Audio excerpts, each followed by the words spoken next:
ಥಿಂಕಿಂಗಲ್ಲಿ there are different type of sorts. ಅದರಲ್ಲಿ quick ಸಾರ್ಟ್ನ explain ಮಾಡ್ತೀನಿ. ಕ್ವಿಕ್ ಸಾರ್ಟಲ್ಲಿ ನೀವೇನು ಮಾಡಬೇಕು ಅಂದರೆ ಫಸ್ಟಿಗೆ ಪಿವೋಟ್ ಅಂತ ಒಂದು ನಂಬರ್ನ ತೊಗೊಬೇಕು. ನೀವು ಪಿವೋಟ್ನ ಸ್ಟಾರ್ಟ್ ಆದರೂ ತೊಗೊಬೋದು, ಮಿಡಲ್ ನಂಬರ್ ಆದರೂ ತೊಗೊಬೋದು, ಲಾಸ್ಟ್ ನಂಬರ್ ಆದರೂ ತೊಗೊಬೋದು. ಈಗ ನಾನು ಪಿವೋಟ್ನ ಫಸ್ಟ್ ನಂಬರಾಗಿ ಕನ್ಸಿಡರ್ ಮಾಡಿದ್ದೀನಿ. ಆಮೇಲೆ ಐ ಮತ್ತು ಜೆ ಅಂತ ನೀವು ಎರಡು ಇಂಡಿಸಿಸ್ನ ಇಟ್ಕೊಬೇಕು.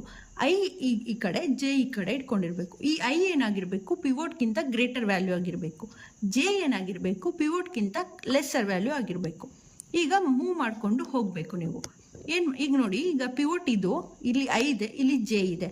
ಐ ಏನಾದರೂ ಗ್ರೇಟರ್ ದೆನ್ ಪಿವೋಟಾ? ಇಲ್ಲ, ಸೊ ಐನ ಮೂವ್ ಮಾಡಬೇಕು. ಜೆ ಏನಾದರೂ ಲೆಸ್ಸರ್ ದೆನ್ ಪಿವೋಟಾ? ಇಲ್ಲ, ಸೊ ಜೆನು ಕೂಡ ಮೂವ್ ಮಾಡಬೇಕು. ಈಗ ಮೂವ್ ಮಾಡಿದಾಗ ನೋಡಿ, ಐ ಮತ್ತು ಜೆ ಇಲ್ಲಿ ಬಂತು.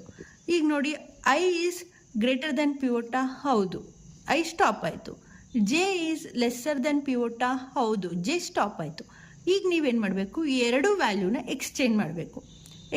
ಇಂಟರ್ಚೇಂಜ್ ಮಾಡಿದಾಗ ನೋಡಿ ಈ ಥರ ಆಗುತ್ತೆ. 17 ಜಾಗದಲ್ಲಿ 93 ಆಯಿತು, 93 ಜಾಗದಲ್ಲಿ 17 ಬಂತು, ಇಂಟರ್ಚೇಂಜ್ ಆಯಿತು.